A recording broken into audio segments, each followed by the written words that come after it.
안녕하세요. 저는 태국인 파타사시라고 합니다. 보통 주변 사람들은 저를 파타라고 부르죠. 사실 저는 예전부터 한국 기업, 그 중에서도 삼성전자에 대해서는 썩 좋지 않은 감정을 가지고 있었습니다. 왜냐하면 어렸을 적부터 주변에서 들은 이야기들이 대부분 한국 기업은 태국에서 단물만 빼가는 존재다. 근로자들을 헐값으로 부려먹고는 결국 자기들 이익만 챙긴다라는 식이었으니까요. 그렇지만 사회에 첫 발을 내디디며 일을 찾다 보니 현실이 그렇게 간단치 않다는 걸 몸소 깨닫게 됐습니다. 태국에도 여러 기업들이 있지만 생각보다 제대로 된 임금과 복지를 갖춘 곳이 많지는 않았거든요. 저는 운이 없었는지 개인적으로 중국 기업 공장에서도 잠시 일을 해본 적이 있습니다. 그때의 기억은 솔직히 말해서 끔찍했습니다. 예를 들면 중국 회사에서는 일단 임금을 제때 받기가 쉽지 않았어요. 월급날이라며 통장에 찍힐 날을 손꼽아 기다려도 이상한 이유를 들어 임금이 연기되거나 삭감되는 일이 다반사였습니다.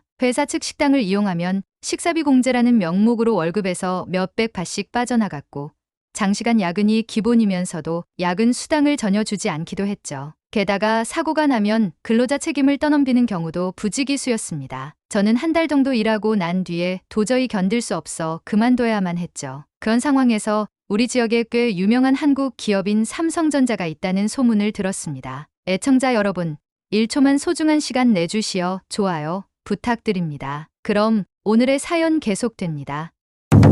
주위 사람들은 삼성전자는 다르다. 복지가 상당히 좋다.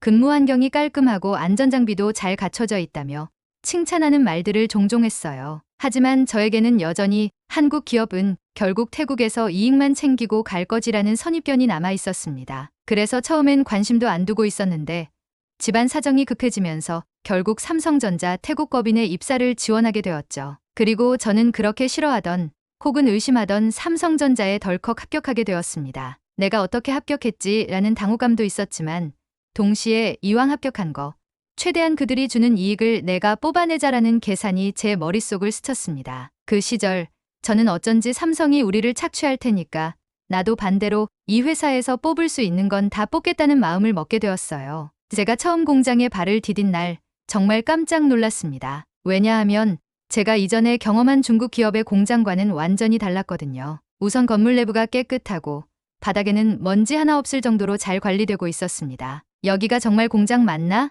하고 의아했을 정도였죠. 공장 안에는 에어컨도 빵빵하게 켜져 있었고 무엇보다 안전장비와 시설이 체계적으로 갖춰져 있었습니다. 중국 공장에 있을 때는 안전장비를 스스로 사서 써야 할 때도 있었습니다. 조금 위험한 기계 앞에서도 우린 제대로 된 보호장비 하나 없이 일해야 했죠. 하지만 삼성전자 태국법인에서는 처음부터 장갑, 안전모, 작업복, 신발까지 전부 새 것으로 준비해줬어요. 그뿐만 아니라 혹시 일하다 다치면 병원비는 회사가 부담한다라는 가이드라인을 상세히 설명해 주더군요. 아니, 이게 말이 돼? 태국에서 이런 수준의 복지를 제공하는 공장이 있다고? 저는 순간 놀람과 감탄이 동시에 밀려왔습니다. 그러나 동시에 역시 대기업이라 처음에는 이렇게 보여주는 거겠지. 언젠가 우릴 갈아먹으려고라는 의심도 놓지 않았어요. 점심시간이 되자 동기들과 함께 구내식당으로 향했습니다. 회사 식당에는 태국식 음식부터 한식, 간단한 샐러드 메뉴까지 종류가 다양하게 준비되어 있었어요. 심지어 직원들은 밥을 무료로 먹을 수 있다는 사실이 저를 또 한 번 놀라게 했습니다. 정말 무료라고? 혹시 월급에서 공제되는 건 아니야? 하고 저는 계속해서 물었습니다. 왜냐하면 이전에 다녔던 중국 회사에서는 공장 식당을 이용하면 이용할 때마다 돈을 뜯겼으니까요. 그런데 함께 입사한 동기들이 전혀 아니야. 여기선 직원 식사를 전부 지원해줘. 간식도 가끔 제공돼. 라고 웃으면서 말해주더군요. 저는 그걸 들으면서 설마 다른 부분에서 더 큰 착취가 있지 않고서야 이런 혜택을 줄 리가라고 합리화했습니다. 왜냐하면 제 안에 한국 기업에 대한 오래된 불신이 여전히 자리 잡고 있었으니까요. 그래도 맛있는 밥을 한 끼 배불리 먹고 나니 그날 하루는 조금 행복해졌습니다. 제가 회사에 적응해가는 동안 또 하나 충격적이었던 건 복지 제도였습니다. 회사 내부 게시판을 통해 알게 되었는데 직원이 갑작스러운 사고나 가정 형편이 어려울 때 무이자 대출이 가능하다거나 해외 연수 기회를 주는 프로그램도 잘 활성화되어 있다는 겁니다. 한 한국인 매니저가 저를 보며 파타, 혹시 일하다가 궁금한 점이나 불편한 점이 있으면 꼭 말해줘. 우리 회사는 현지 직원들의 의견을 매우 중요하게 생각하거든. 라고 했을 때 저는 사실 그 말을 고지고대로 믿지 않았습니다. 그저 말로만 떠드는 거겠지 라고 생각했어요. 중국 기업 관리자들이 늘 입으로만 의견을 존중한다고 하고 막상 문제를 제기하면 당장 그만둬도 상관없다는 식으로 나오던 모습이 떠올랐거든요. 그렇지만 시간이 지날수록 제가 예상치 못했던 부분에서 회사가 직원들을 엄청 배려하고 있다는 걸 보게 되었습니다. 예컨대 공장 안에서 작은 안전사고가 생겨도 바로 관련 부서에서 현장 점검을 하고 재발 방지 대책을 마련해 주더라고요. 이쯤 되니 제 안에서도 한국 기업이라니 뭐가 다르긴 다르군 하는 생각이 조금씩 싹트기 시작했습니다. 그렇게 한두 달이 지나고 저는 어느 정도 회사 일에 익숙해졌습니다. 한국인들과도 몇 번 대화하다 보니 생각보다 그들이 태국 문화를 존중해준다는 점에서 안도감이 들었죠. 그런데 문제는 그렇다면 나도 이런 기회를 더 크게 활용해 볼 수 있지 않을까라는 야심이 떠오르기 시작했다는 겁니다. 더욱이 회사가 태국에 대규모 투자를 한다는 소문이 여기저기서 들려왔습니다. 특히 방콕 남부, 라용 지역에 하만 신공장을 세우고 전장 부품 시장을 공략한다는 기사를 제가 접하게 됐거든요. 그 규모가 8천만 달러라는데 제가 상상하기도 어려운 금액이었죠. 와, 삼성전자가 그 정도로 태국 사업에 공을 들인다면 우리 같은 노동자들이 파업을 일으키면 어떻게 될까?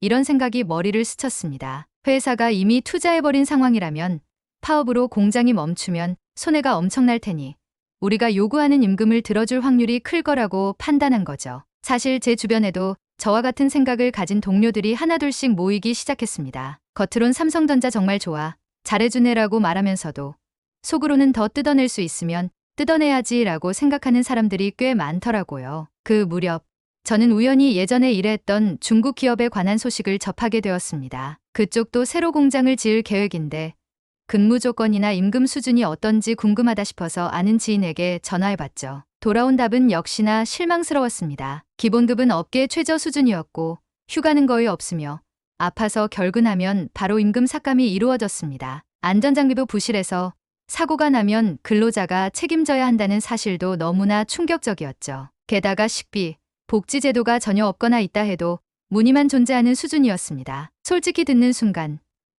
거긴 도저히 안 되겠다 싶었어요. 그리고 그 지인은 중국 기업이라는 게 원래 좀 빡빡하지 않냐. 뭐 익숙해지면 괜찮아라고 말했지만 저는 이전의 트라우마 때문에 거부감이 강했습니다. 어휴, 내가 다시 그 지옥 같은 환경으로 돌아갈 순 없어 라고 속으로 되뇌었죠. 그렇게 자연스레 비교해보니 제가 속해 있는 삼성전자의 근무 환경이 천국처럼 느껴졌습니다. 그런데 그 찰나에 드는 생각, 이 좋은 근무 환경을 더 개선해달라고 요구하면 어떨까였어요. 마음속에서 작은 욕심이 이걸 기회로 삼아보자 하고 속삭였습니다. 결국 저와 비슷한 생각을 가진 동료들이 은밀히 모여 이런저런 이야기를 나누기 시작했습니다. 회사에서 우리에게 많은 걸 베풀어준다는데 사실은 아직 부족한 게 많지 않느냐? 라면서요. 임금이 이미 다른 태국 회사들보다 높음에도 근무 시간 대비 임금은 여전히 적다며 불만을 부풀렸습니다. 원래라면 노조를 결성해서 합법적인 절차로 회사와 교섭을 해야 했겠죠. 그런데 우리는 너무 성급했습니다. 그런 절차 같은 건 시간만 질질 끌게 할 뿐이야. 그냥 확 파업을 일으켜서 공장 멈춰버리면 회사가 어쩔 수 없이 우리 편을 들어줄 거야 라는 식으로 결론이 났습니다. 그 무렵에 실제로 몇몇 근로자들은 라용 지역에 세운다는 하만 공장도 곧 착공식한다는데 파업이 일어나면 회사가 거길 포기할 리 있겠어 라고 떠들었습니다. 저는 그 말에 더 확신이 섰어요. 좋았어. 바로 지금이야. 우리도 쉽게 무시당하지 않을 거야 라고 속으로 외쳤습니다. 결국 실행의 날이 됐습니다. 저와 동료들은 아침부터 공장 출입문을 봉쇄하고 야외 주차장에서 임금 30% 인상, 근무 환경 개선 등의 구호를 외치기 시작했습니다. 회사 매니저들이 다급히 달려와서 일단 무슨 요구인지 구체적으로 알려달라. 그리고 불법 파업은 중단하고 교섭을 통해 해결하자라고 말했지만 우리는 들으려고도 하지 않았어요. 먼저 임금부터 30% 인상해. 그럼 대화할 수 있어 라고 말 그대로 막무가내로 나갔습니다. 돌아보면 저 자신도 굉장히 무모했던 것 같아요. 합리적인 근거도 없고 임금 30%라는 수치가 어떻게 나온 것인지조차 구체적인 근거가 없었는데 그냥 무조건 우리가 원하니까 들어줘라고 떼를 쓴 거죠. 그날 오전부터 생산 라인이 전면 중단되자 상층부에서도 긴장감이 감돌았을 겁니다. 이미 공장에선 하루만 가동이 멈춰도 수십억 원이 날아간다고 했으니까요. 저는 내심 역시 큰 타격이니 곧 백기를 들겠지라고 기대했습니다. 하지만 예상과 달리 회사 측 반응은 초반부터 꽤 냉정했습니다. 우리는 가능하면 대화를 하고 싶다. 하지만 이런 불법 파업이 지속되면 강경 대응을 할 수도 있다라는 공지가 공장 내부 방송으로 흘러나왔어요. 그때는 헛소리하네. 결국 협상 테이블에 나올 거면서 하고 무시했죠. 우리는 하루 종일 회사 쪽과 기싸움을 벌였습니다. 그러다 일부 동료들이 흥분해서 공장 유리창을 깨고 벽에 스프레이로 낙서를 하고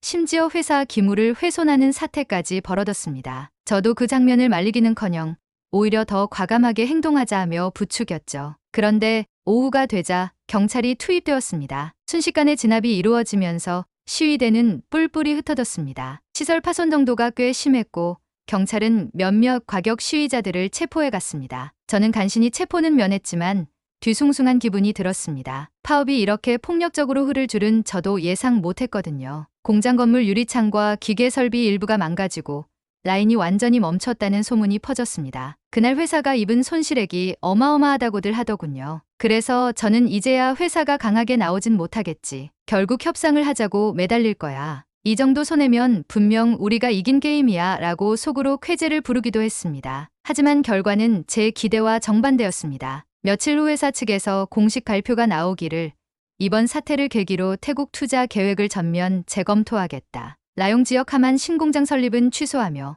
기존 태국 공장도 철수 수순을 밟겠다. 라는 내용이었습니다. 저를 포함해 시위에 참여한 사람들 거의 모두가 처음엔 코웃음을 쳤습니다. 설마 이렇게 큰 공장을 어떻게 하루아침에 철수해? 그냥 압박용이겠지. 라고 말했어요. 그런데 회사는 진짜 움직이기 시작했습니다. 생산 라인 일부를 즉시 멈추고 설비를 다른 국가로 옮길 준비를 하더군요. 멕시코 티후아나 공장이나 베트남에 있는 다른 라인으로 이전한다는 소식이 들리면서 우리에게는 날벼락이 떨어진 격이었습니다. 잠깐만, 정말 철수하는 거야?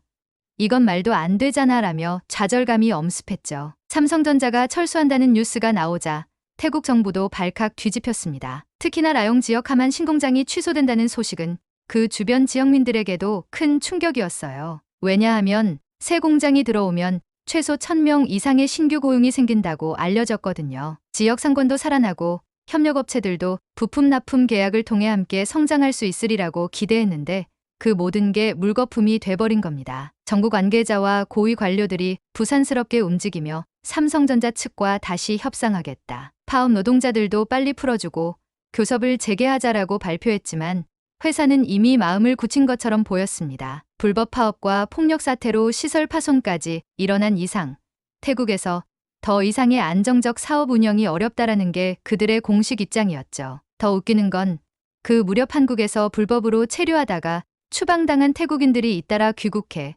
우리가 대신 일해줄 테니 이 파업 노동자들 다 치워버리고 공장을 다시 돌려달라고 요구하는 해프닝이 벌어졌습니다. 우리는 임금 인상도 필요 없고 파업 같은 것도 안 하겠다는 식으로 회사에 접근했다는 거예요. 하지만 이미 회사는 철수 수순을 밟고 있었으니 그런 식으로 인력을 구해 태국에서 버티려 하지 않았습니다. 아무런 소용도 없던 거죠. 이 소식을 들은 기존 정규직 직원들은 분개했습니다. 너희가 뭔데 우리의 일자리를 탐내느냐라며 불법 체류자들과 다투기도 했는데 결과적으로 온 지역이 혼란에 휩싸였어요. 저는 그제야 심각성을 깨달았습니다. 회사가 정말 본사 차원에서 태국 사업 자체를 접으려 한다는 걸 알았기 때문이죠. 돌이켜보면 이미 우리는 다른 중견 기업이나 중국 기업에 비해 훨씬 나은 처우를 받고 있었습니다. 맑은 공장, 안전한 환경, 무료 식사, 체계적인 지원 사실이면 사실일수록 내가 왜 이런 어리석은 짓을 했을까 하는 후회가 몰려왔습니다. 그동안 주변 동료들이나 저나 겉으로는 삼성전자가 우리를 위해주지 않는다라고 목소리를 높였지만 냉정하게 보면 우리는 공장을 파손하고 불법 파업을 하며 회사 자산에 직접적으로 피해를 끼쳤습니다. 오히려 회사 입장에서는 이런 상황에서 꾸역꾸역 남아있으려는 선택이 더 이상합니까? 게다가 삼성전자처럼 글로벌 기업은 태국 한 곳에만 공장을 두는 게 아니었으니 그들은 생각보다 쉽게 다른 국가로 이전할 수 있었습니다. 저는 이 사실을 완전히 간과했죠. 대기업이라고 해서 무조건 여기서 지그시 버틸 거야 라고 속단해버린 게 큰 실수였습니다. 사태가 이렇게 되자 태국 정부는 전례 없는 속도로 법제도 정비를 서두르며 노사분쟁 조정기구를 설치하겠다.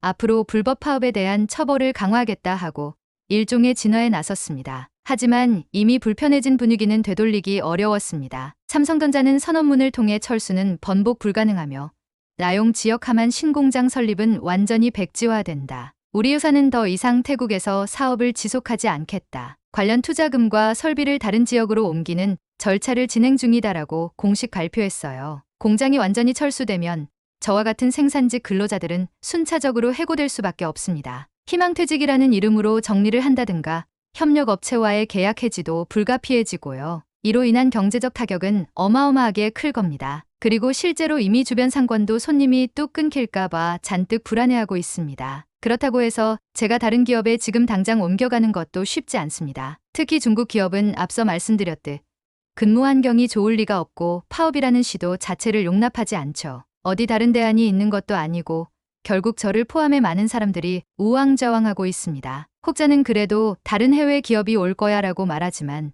우리처럼 불법 파업과 폭력 사태를 벌이는 노동자가 많은 곳에 선뜻 들어오려는 곳이 있을지 의문이에요. 삼성전자 정도 되는 거대 기업이 철수한다면 다른 한국 기업들도 태국은 투자하기 불안한 국가라고 생각할 가능성이 높기 때문이죠. 결국 우리는 스스로 일자리를 날려버린 셈이 되었습니다. 중국 기업에서 느꼈던 지옥 같은 환경을 피하려고 삼성전자에 들어갔는데 그 좋은 환경을 스스로 차버렸으니 이걸 어찌해야 할까요? 사실 제 주변 동료들 중 일부가 파타, 내가 너무 앞장서서 날뛰지 않았냐?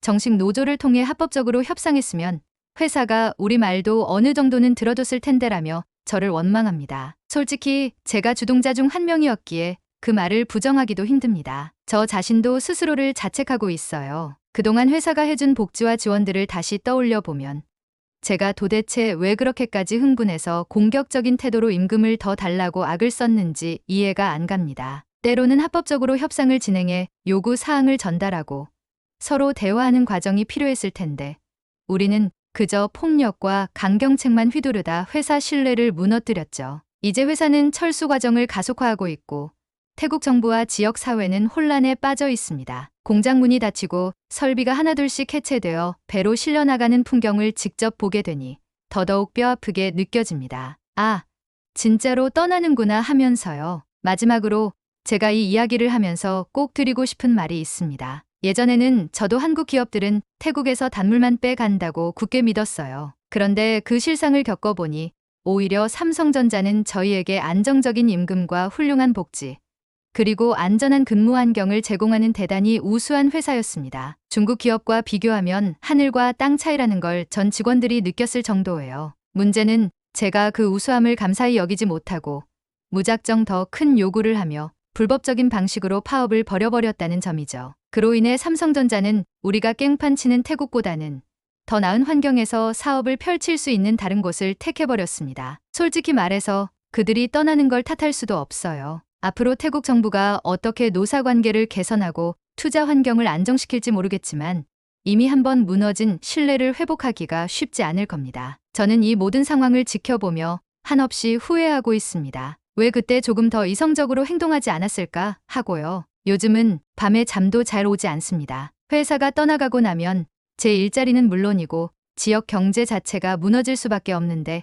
제가 그 일에 큰 책임을 졌다는 사실에 마음이 무겁습니다. 제 이야기를 이렇게 길게 풀어놓은 이유는 부디 다른 분들은 저 같은 실수를 하지 않길 바라는 마음에서입니다. 회사에 대한 불만이나 요구가 있다면 합리적인 절차를 거쳐 차근차근 해결해 나가는 게 맞다고 절감했어요. 그게 아니라 폭력과 불법 행위로 요구를 관철하려 들면 결국 회사 입장에서는 손을 놓아버리는 선택을 해버립니다. 그리고 한번 잃은 신뢰와 기회는 되찾기가 정말 어렵다는 걸 이번에 뼈저리게 알게 되었죠. 한국 기업이라고 다 좋은 건 아니겠지만 적어도 제가 경험한 삼성전자는 중국 기업과 비교했을 때 정말 차원이 달랐습니다. 직원에게 안전한 근무 환경을 제공하고 기본급도 넉넉히 챙겨주며 복지 혜택을 다양하게 만들어 놓은 대기업이었는데 그 기회를 제가 스스로 발로 차버리고 만 셈이니까요. 저는 이제 이곳을 떠나 다른 길을 찾아야 합니다. 어쩌면 태국이 아닌 외국으로 갈 수도 있겠죠. 주변에서는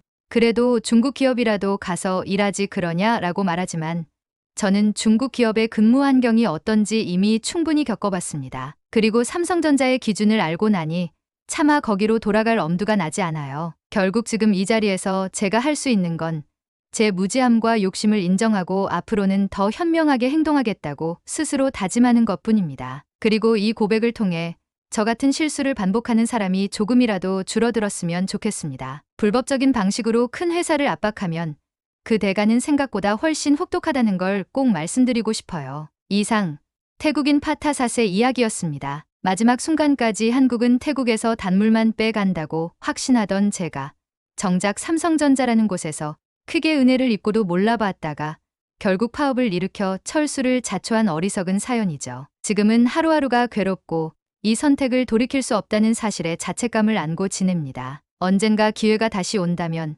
그땐 정말 성실히 일하고 회사가 베푸는 호의를 깊이 감사하며 살겠다는 게 저의 유일한 바람입니다. 긴 글 읽어주셔서 감사합니다. 여러분께서 제 경험을 교훈 삼아 어떤 상황에서든 신중하게 행동하시길 간절히 바랍니다. 부디 제가 저지른 이 어리석음이 누군가에겐 경각심이 되길 바라는 마음입니다. 저도 다시 인생을 추스르고 후회로 가득 찬 나날에서 벗어나 조금 더 현명한 길을 찾아보려 합니다. 오늘의 사연은 여기까지입니다. 재미있으셨나요? 저 파타의 이야기가 누군가에게 조금이라도 의미가 있었다면 좋을 것 같습니다. 사연이 재미있으셨다면 구독과 좋아요 부탁드립니다. 더 좋은 사연으로 찾아뵙겠습니다. 행복한 하루 되세요.